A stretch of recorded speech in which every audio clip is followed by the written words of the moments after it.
come from. So all our questions are aligned to standards. And we will be giving our first benchmarks across the system in K through 12 starting Thursday of next week. Let me log in.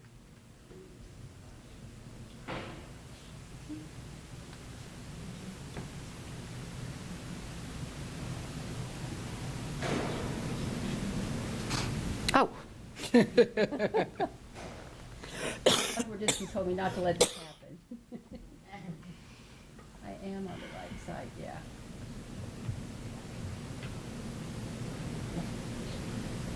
There it is.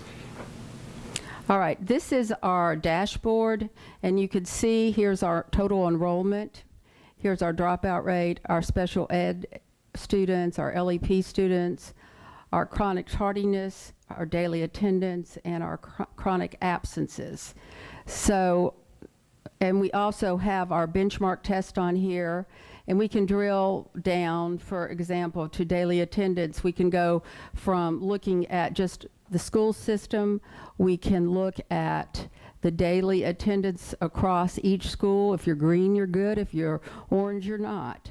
So we can look at attendance, and then from even there, we can go from the school to the teacher to the classroom. So, and then when I'm looking at an individual school here, I'm looking at Butler, I can see the 9th, 10th, and 11th grades. I can see what their attendance is. I can see where the teachers' attendance are, and I can even drill down further into the classrooms to see that. But I'm going to go and show you one of our benchmark tests that we're going to be giving next week. This is when the students open up, their test will be assigned to them, but I'm just going to show you, let's see. 5th grade math? 5th grade math, when I find it.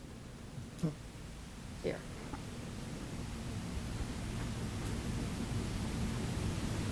Now theirs will say hello, whatever their name is, and you will their test will look like this. It will have their name, hello, whoever their name is. This is the test you're going to be taking, and then they'll start the test. Also, these tests are scrambled, so everybody doesn't have the same question at the same time. So question 1 for Johnny might be different than question 1 for Janie. So when they start the test, they'll say, what is the value? They'll read the question of this number, and let's say, I'm not going to figure this out, I think but I'm going to guess. that's not the right answer, is it? And then you can go on to your next question. So these questions, it doesn't tell you if the answer is right or wrong, because this is a benchmark test. But what is important about this test is that every, for example, 5th grade math student across the system will be taking the same test. All these questions are directly related to a standard.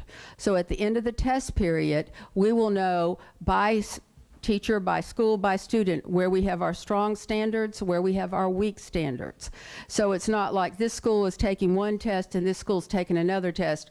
We are taking the same test. And in high school, it gets not from just math and reading. We are going into individual courses, and we have many test for them, and these tests are assigned by courses. So if you are taking honors math, you get a different test than if you're taking regular math. If you're taking AP math, you're going to have a different math test than if you're taking honors math. So it goes across the board. I think we have close to 57 different tests that will be launched on Thursday. Can you go back to the part that administration teachers see? Well, another thing you can do, they can look at their questions and go back and forth here. Mm-hmm. Let me go back to the, once you get in the test, you have to get out of it. There you go. So can you hover over the standard ID? Is it coming up? Yep. So that is a standard. That's one of those Common Core standards. That's what it looks like. So that is a math standard. It's 5th grade. The rest of that code tells us exactly where it fits within the overall group of standards, and it tells you what it means. Recognize that Listen, stay up. Whatever. It's got something to do with decimals. and that's what a standard looks like. A standard isn't any more complex than that. It's not curriculum. It's not a book. That is it. So when people discuss Common Core standards, this is what we're talking about in school systems. It may surprise folks and board and others to know, but when folks took a 5th grade math assessment in the year before this, unless it was the Alabama reading math test, every classroom might have had a different assessment for the same thing. You can imagine how hard that would be to make sure they're all hitting the same target and hitting it at the right time. This really moves us ahead a long way. If we moved away from these standards, we would lose our ability to do this. When we're done with this assessment and the testing period's over, Mom and Dad will be able to pull up a window that looks just like this. They'll know what this question was designed to do. They'll know what their child got. They'll know what the right answer was. They'll be able to see the exact same question that we can see tonight. These assessments are built from the Pearson and NWEA test banks. How many items are in there? 92,000. 92,000. So there won't be a lot of repeating going on, as there was in the old days when we use the same tests every year. Our teachers are the ones working to select the items and put these assessments together. They don't have to write the item, but they select them and decide when are we going to administer it. So what's the sequence? Does this come before that?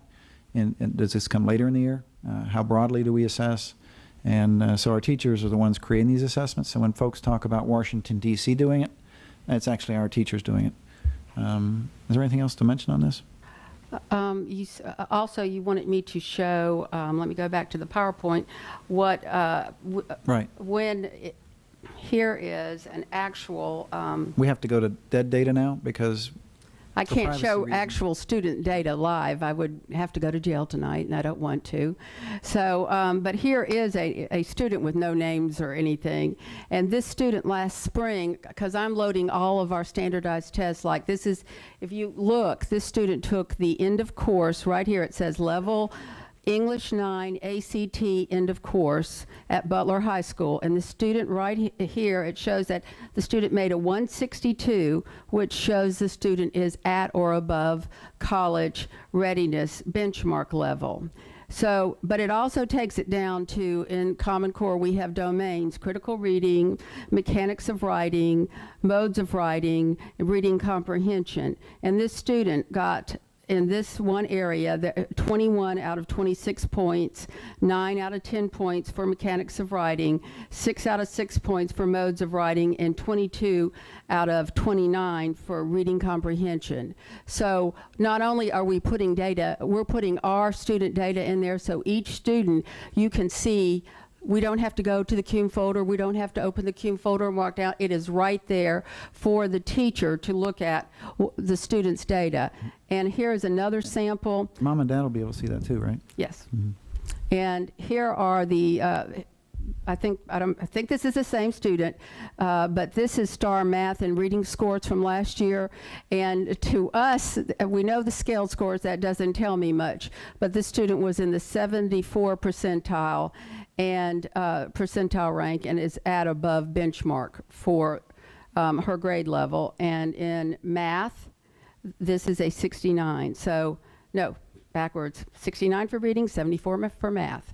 But not only will the end of course data will be in there, but last year's ARMP data, all of our STAR benchmarks will be in there. So instead of having to go every place to look to find out what the student knows, the teacher has access to it immediately in a classroom to effectively start instruction at an entry level that is required for that student.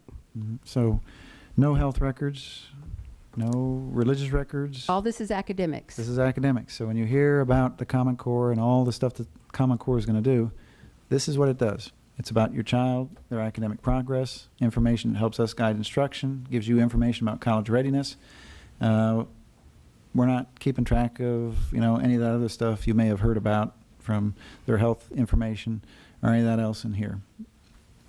Well, I want to show one other thing. We've been taking a discipline test, our discipline handbook test, and on a district level, and the principal can see it for their schools, we can see who has taken it online, and then here are the schools. But if I hover over a school, I can immediately, whoops, I'm going to pull up student data. But if I hover over that, it will bring up all the students and their scores. And so this is instantaneously. this is very quick when I start bringing up things like this. To do this So- last year was impossible.